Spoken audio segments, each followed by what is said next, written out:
Redmi phone ഉപയോഗിക്കുന്നവർക്ക് റെഡ്മിയുടെ തന്നെ payment ആപ്ലിക്കേഷനായ MIPay application എങ്ങനെയാണ് രജിസ്റ്റർ ചെയ്യേണ്ടത്, അതിനുശേഷം എങ്ങനെയാണ് UPA ID ക്രിയേറ്റ് ചെയ്യുന്നത്, ബാങ്ക് അക്കൗണ്ട് ലിങ്ക് ചെയ്യുന്നത്, അതിനുശേഷം എങ്ങനെ UPA ID ഉപയോഗിച്ച് റീചാർജ് തുടങ്ങിയ എല്ലാ കാര്യങ്ങളും പേയ്മെൻറ്റ് സിസ്റ്റം ചെയ്യാം എന്നാണ് ഈ വീഡിയോയിൽ കാണിക്കുന്നത്.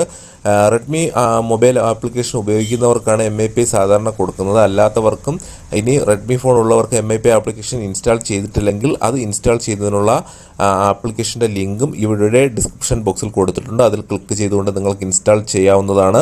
സാധാരണ എല്ലാ സ്മാർട്ട് ഫോണുകളിലും ഇപ്പോൾ MIPay ആപ്ലിക്കേഷൻ അതായത് UPA പേയ്മെൻറ്റ് സിസ്റ്റം വർക്ക് ചെയ്യുന്നുണ്ട്. അതുകൊണ്ട് അതായത് റെഡ്മി ഫോൺ ഇല്ലാത്തവർക്കും ഈ ആപ്ലിക്കേഷൻ ഉപയോഗിക്കാവുന്നതാണ്. നമുക്ക് നേരെ വീഡിയോ കാണാം.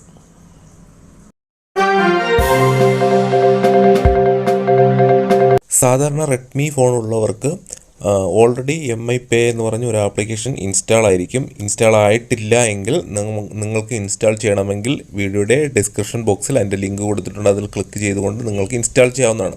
അതിനുശേഷം ഇവിടെ എഗ്രി എന്ന് പറയുന്ന ഓപ്ഷൻ ക്ലിക്ക് ചെയ്ത് കൊടുക്കുക. ഇൻസ്റ്റാൾ ചെയ്തതിന് ശേഷം അതിനുശേഷം കോൺടാക്ട്സ്, മെസ്സേജ് തുടങ്ങിയ കാര്യങ്ങൾ, കാൾസ് തുടങ്ങിയ അലോ ചെയ്ത് കൊടുക്കുക. അതിനുശേഷം ഇങ്ങനൊരു ഇൻ്റർഫേസോടെ MIPay എന്ന് പറയുന്ന ആപ്ലിക്കേഷൻ നമുക്ക് ഇൻ്റർഫേസ് കാണാൻ സാധിക്കും. നമുക്ക് കാണാം ഇവിടെ ഗൂഗിൾ പേ, ഫോൺ പേ ഒക്കെ ആപ്ലിക്കേഷൻ ഉപയോഗിക്കുന്നവരാണെങ്കിൽ നിങ്ങൾക്ക് തീർച്ചയായിട്ടും അറിയാമായിരിക്കും. സെൻഡ് മണി, റിക്വസ്റ്റ് മണി, ബാലൻസ് എന്നൊക്കെ പറഞ്ഞ് മുകളിൽ കാണും. അത് കഴിഞ്ഞ് നമുക്ക് കാണാം കുറേ അധികം ഓപ്ഷൻസുകൾ നമുക്കവിടെ കാണാം. അതായത് നമുക്ക് നമ്മുടെ ബാങ്ക് ബാലൻസ് അറിയാം, സ്കാൻ പേ, അതായത് നമുക്ക് mobile recharge, transaction details, DTH തുടങ്ങിയ കാര്യങ്ങളെല്ലാം ഇവിടെ കാണാൻ സാധിക്കും. ഇവിടെ ചെക്ക് ബാലൻസ് എന്ന് പറയുന്ന ഓപ്ഷൻ ജസ്റ്റ് ഒന്ന് ക്ലിക്ക് ചെയ്ത് കൊടുക്കുമ്പോൾ നമുക്ക് MI അക്കൗണ്ടിൻ്റെ ഒരു നമ്പർ കാണാം. അത് കഴിഞ്ഞിട്ട് ലോഗിങ് വിത്ത് സിസ്റ്റം അക്കൗണ്ട് എന്ന് പറഞ്ഞൊരു ഓപ്ഷൻ കാണും. അതായത് നമ്മൾ MIPay ലോഗിൻ ചെയ്തിട്ടില്ലെങ്കിൽ ലോഗിൻ ചെയ്യുന്നതിനാണ്. അതായത് നമ്മുടെ ബാങ്ക് അക്കൗണ്ട് MIPayയുമായിട്ട് ലിങ്ക് ചെയ്യുന്നതിന് വേണ്ടിയിട്ടുള്ളൊരു ഓപ്ഷനാണ് ഇവിടെ പ്ലസ് ബട്ടൺ കൊടുത്തിട്ട് ആഡ് ബാങ്ക് അക്കൗണ്ട് എന്ന് പറഞ്ഞൊരു ഓപ്ഷൻ കാണും. അതിൽ ജസ്റ്റ് ക്ലിക്ക് ചെയ്യുക. അതിനുശേഷം നിങ്ങൾക്ക് ഏത് ബാങ്കിലാണ് അക്കൗണ്ട് ഉള്ളത് ആ ബാങ്കുമായി ലിങ്ക് ചെയ്തിട്ടുള്ള മൊബൈൽ നമ്പറിൻ്റെ സിം സെലക്ട് ചെയ്ത് കൊടുക്കുക. ഞാനിവിടെ BSNL സിമ്മാണ് ബാങ്കുമായിട്ട് സെലക്ട് ചെയ്തിട്ടുള്ളത്. ആ ജസ്റ്റ് ഒന്ന് സെലക്ട് ചെയ്തു.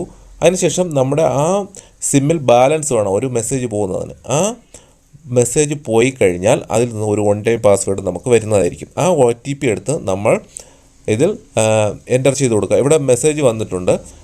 അപ്പോൾ തന്നെ നമുക്ക് ആപ്ലിക്കേഷൻ നമുക്ക് ബാങ്കുമായിട്ട് ലിങ്ക് ആവുന്നതാണ്. വളരെ സിമ്പിളായിട്ടുള്ളൊരു വർക്കാണിത്. വളരെ സിമ്പിളായിട്ട് നമുക്ക് ചെയ്യാം. നമ്മുടെ ബാങ്ക് അക്കൗണ്ട് MIPay എന്ന് പറയുന്ന ആപ്പുമായിട്ട് ലിങ്ക് ആവും. ഇത്തരത്തിൽ ലിങ്ക് ആയിക്കഴിഞ്ഞാൽ നമുക്കൊരു UPA ID ക്രിയേറ്റ് ചെയ്യണം. ഇതിന് നമുക്ക് നമ്മുടെ മൊബൈൽ നമ്പറായിരിക്കും അവിടെ വരുന്നത്. നമുക്കത് മാറ്റിയിട്ട് നമുക്ക് ഇഷ്ടമുള്ള ഒരു നെയിം അവിടെ കൊടുക്കാവുന്നതാണ് UPA IDക്ക്. ഞാൻ ഈ മൊബൈൽ നമ്പർ തന്നെ കൊടുത്തു കഴിഞ്ഞാലും പ്രശ്നമില്ല. അതായിരിക്കും ഏറ്റവും അവൈലബിൾ ആയിട്ടുള്ളത്. നമുക്ക് വളരെ സിമ്പിളായിരിക്കും. അല്ലെങ്കിൽ ഞാനിവിടെ ചാനലിൻ്റെ പേര് തന്നെ ഇവിടെ കൊടുക്കുന്നു. ഓൾ ഫോർ ഗുഡ് എന്ന് ടൈപ്പ് ചെയ്ത് കൊടുത്തു. അതിനുശേഷം നമുക്കിവിടെ കാണാം @MYICIC. നമുക്ക് അതിനുശേഷം ഏറ്റവും താഴെ പ്രൊസീഡ് എന്ന് പറയുന്ന ബട്ടൺ ജസ്റ്റ് ഒന്ന് ക്ലിക്ക് ചെയ്ത് കൊടുക്കുക. ഇത്തരത്തിൽ ക്ലിക്ക് ചെയ്യുമ്പോൾ കാണാം നമുക്ക് അവൈലബിൾ ആണോ, ഈ ID അവൈലബിൾ ആണോ എന്ന് കാണാം. അവൈലബിൾ ആണെങ്കിൽ നമുക്ക് കണ്ടിന്യൂ കൊടുക്കുക. അല്ലെങ്കിൽ നമ്മൾ വേറൊരു പേര് നമ്മളവിടെ ടൈപ്പ് ചെയ്ത് കൊടുക്കുക. ഇത്തരത്തിൽ എനിക്കിവിടെ ഈ പേര് അവൈലബിൾ ആണ്, അതുകൊണ്ട് കണ്ടിന്യൂ എന്ന് പറയുന്ന ബട്ടൺ ജസ്റ്റ് ഒന്ന് ക്ലിക്ക് ചെയ്യുന്നു. അപ്പോഴേക്കും നമുക്ക് ഈ UPA ID MIPay എന്ന് പറയുന്ന ആപ്പിൽ ക്രിയേറ്റ് ആവുകയാണ്. നമുക്ക് ഡൺ കൊടുക്കാം. ഇനി നമുക്ക് ഈ UPA ID നമ്മുടെ പ്രൊഫൈലിൽ പോയി കഴിഞ്ഞാൽ നമുക്ക് കാണാൻ സാധിക്കും. ഈ MIPayയിൽ നമ്മൾ ചെയ്ത UPA ID ഉപയോഗിച്ച് നമുക്ക് മറ്റൊരാളിൽ നിന്ന് പൈസ സ്വീകരിക്കാനും പൈസ അയക്കാനും ഒക്കെ സാധിക്കുന്നതാണ്. നമുക്കിവിടെ കാണാൻ ഒരു മെസ്സേജ് വരും, നമ്മൾ MI ID ക്രിയേറ്റ് ചെയ്തു തുടങ്ങിയ കാര്യങ്ങളെല്ലാം കാണിച്ചുകൊണ്ട്. നമുക്കിവിടെ ഡൺ എന്ന് പറയുന്ന ഓപ്ഷൻ കൊടുത്തതിന് ശേഷം നമുക്ക് കാണാം നമ്മുടെ ബാങ്ക് അക്കൗണ്ട് അവിടെ ലിങ്ക് ചെയ്തിട്ടുണ്ട്. ഇനി നമുക്ക് എത്ര ബാങ്ക് ഉണ്ടോ ആ ബാങ്കുകളൊക്കെ നമുക്ക് പ്ലസ് ആഡ് ബാങ്ക് അക്കൗണ്ട് എന്ന് പറയുന്ന ഓപ്ഷൻ ഉപയോഗിച്ച് നമുക്ക് ആഡ് ചെയ്യാം. നമുക്കവിടെ ഷോ ബാലൻസ് എന്ന് പറയുന്ന ഓപ്ഷൻ ജസ്റ്റ് ക്ലിക്ക് ചെയ്ത് കൊടുത്തിട്ട് നമ്മുടെ UPA ID പിന്ന് നമ്മളവിടെ ടൈപ്പ് ചെയ്ത് കൊടുത്തു കഴിഞ്ഞാൽ, അതായത് നമ്മുടെ ബാങ്കിന് ഒരു UPA ID പിന്ന് കാണും. നമുക്കറിയാമായിരിക്കും 4 അക്കമോ 6 അക്കമോ ആയിരിക്കും. ആ പിൻ നമ്മളവിടെ എൻ്റർ ചെയ്ത് കൊടുത്തു കഴിഞ്ഞാൽ നമുക്ക് നമ്മുടെ ബാങ്ക് ബാലൻസ് ഒക്കെ നമുക്ക് കാണാം. ബാങ്കിൻ്റെ ആപ്ലിക്കേഷൻ ഉപയോഗിക്കാത്തവർക്ക് പോലും നമുക്ക് ഇത്തരത്തിൽ ബാങ്ക് ബാലൻസ് നമുക്ക് വളരെ സിമ്പിളായിട്ട് മനസ്സിലാക്കാൻ സാധിക്കും. ഗൂഗിൾ പേ, ഫോൺ പേ തുടങ്ങിയ ആപ്ലിക്കേഷൻ്റെ അതേ മെത്തേഡ് തന്നെയാണ് ഇവിടെയും UPA പേയ്മെൻറ്റ് സിസ്റ്റത്തിൽ തന്നെയാണ് ഈ MIPay എന്ന് പറയുന്ന ആപ്ലിക്കേഷൻ വർക്ക് ചെയ്യുന്നത്. നമുക്കിനി കൂടുതൽ ഫീച്ചേഴ്സുകൾ നോക്കാം. ഇതിൽ ഉള്ളത് നമുക്ക് കാണാം. ഇവിടെ ഒരു അഡ്വർടൈസ്മെൻ്റ് ഒക്കെ വരും. അതൊക്കെ നമ്മൾ ജസ്റ്റ് ഇൻഡ്യോ അടിച്ച് കളയുക, ക്യാൻസൽ ബട്ടൺ അടിച്ച് കളയുക. അതിനുശേഷം നമുക്കിവിടെ കാണാം ഒരുപാട് ഓപ്ഷൻസുകളാണ്. അതായത് നമുക്ക് ഫോൺ പേയിലൊക്കെ ഉപയോഗിക്കുന്നതിനേക്കാളും അധികം ഓപ്ഷൻസുകളുണ്ട്. നമുക്ക് ഏറ്റവും സിമ്പിളായി ആദ്യം മൊബൈൽ റീചാർജ് ചെയ്യാൻ വളരെ സിമ്പിളായിട്ട് നമുക്ക് ഉപയോഗിക്കാം. മൊബൈൽ റീചാർജ് എന്ന് പറയുന്ന ഓപ്ഷൻ ക്ലിക്ക് ചെയ്യുക. അതിനുശേഷം നമുക്ക് MI Pay എന്ന് പറയുന്ന ആപ്പ് ലോഡാവും. നമ്മുടെ മൊബൈൽ നമ്പറിൽ തന്നെ നമുക്ക് റീചാർജ് ചെയ്യുന്നതെങ്കിൽ നമ്മുടെ മൊബൈൽ നമ്പർ ഓൾറെഡി അവിടെ വരും. അല്ലെങ്കിൽ നമുക്കവിടെ നമ്മുടെ കോൺടാക്ട്സ് എന്ന് പറയുന്നതിൻ്റെ ഒരു സിമ്പൽ അവിടെ കാണും. അതിൽ ജസ്റ്റ് ക്ലിക്ക് ചെയ്തതിന് ശേഷം നമ്മുടെ കോൺടാക്ട്സിലുള്ള ആരുടെ നമ്പർ വേണേൽ നമുക്ക് സെലക്ട് ചെയ്യാം. അല്ല എങ്കിൽ നമുക്കവിടെ നമ്മുടെ നമ്പർ അവിടെ നമുക്ക് ആരുടെ നമ്പറിലാണോ നമുക്ക് റീചാർജ് ചെയ്യേണ്ടത് ആ നമ്പർ അവിടെ ടൈപ്പ് ചെയ്ത് കൊടുക്കുക. അതിനുശേഷം ഞാനിവിടെ ഒരു നമ്പർ സെലക്ട് ചെയ്യുക. അതിനുശേഷം പ്രീപെയ്ഡ് ആണോ പോസ്റ്റ് പെയ്ഡ് ആണോ എന്ന് നമ്മൾ സെലക്ട് ചെയ്യുക. അതിനുശേഷം ഓപ്പറേറ്റർ സെലക്ട് ചെയ്യുക. അതിനുശേഷം ഏത് സർക്കിളാണ് നമ്മുടെ ഏത് സിമ്മാണ്, അതായത് നമ്മുടെ ഏത് കമ്പനിയാണ്, സർക്കിളാണ് കേരള സർക്കിൾ.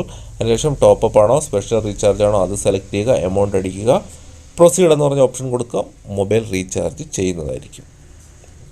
ഇനി നമുക്ക് ബാക്കിയുള്ള കാര്യങ്ങളിലേക്ക് വരാം. നമുക്കിവിടെ ട്രാൻസാക്ഷൻ ഡീറ്റെയിൽസ് എന്ന് പറഞ്ഞൊരു ഓപ്ഷൻ ഉണ്ട്. അതിൽ ക്ലിക്ക് ചെയ്താൽ നമ്മൾ എന്ത് ട്രാൻസാക്ഷൻ ഇതുവഴി നടത്തുന്നു അതെല്ലാം അവിടെ കാണാൻ സാധിക്കും. പിന്നെ അതുപോലെ DTH റീചാർജ് എന്ന ഓപ്ഷൻ കാണും. നമ്മുടെ KSCB ഇലക്ട്രിസിറ്റി ബില്ലടയ്ക്കുന്നത്, ബ്രോഡ്ബാൻഡ് റീചാർജ്, ഗ്യാസ് ബുക്ക് ചെയ്യാം, വാട്ടർ ബില്ലടയ്ക്കാം, MI ക്ലൗഡിൻ്റെ പൈസ അടയ്ക്കാം, നമുക്ക് ഗോൾഡ് വാങ്ങാം, വിൽക്കാം, സൈബർ ഇൻഷുറൻസ്, MPL ഗെയിം കളിക്കുന്നതിന് പൈസ ട്രാൻസ്ഫർ ചെയ്യാം. പിന്നെ നമുക്ക് മോർ എന്ന് പറഞ്ഞൊരു ഓപ്ഷൻ ഉണ്ട്. അതിൽ ജസ്റ്റ് ഒന്ന് ക്ലിക്ക് ചെയ്ത് കൊടുത്തു കഴിഞ്ഞാൽ നമുക്ക് കുറേയധികം മറ്റ് ഓപ്ഷൻസുകളും കാണാൻ സാധിക്കും. ജസ്റ്റ് നമ്മൾ നേരത്തെ കണ്ട ഓപ്ഷൻസുകളൊക്കെ തന്നെ. അത് കഴിഞ്ഞ് നമുക്ക് കാണാം കുറേയധികം ബാക്കിയുള്ള flight ticket, train ticket, bus ticket തുടങ്ങിയ കാര്യങ്ങൾക്ക് ഉപയോഗിക്കാവുന്നതാണ്.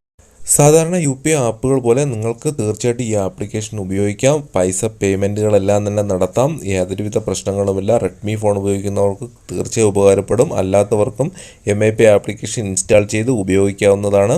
ഈ വീഡിയോ സംബന്ധിച്ച് നിങ്ങൾക്ക് ഉണ്ടാകുന്ന സംശയങ്ങൾ നിങ്ങൾ തീർച്ചയായും കമൻറ്റ് ചെയ്യുക. അതിനുള്ള മറുപടി നൽകുന്നതായിരിക്കും.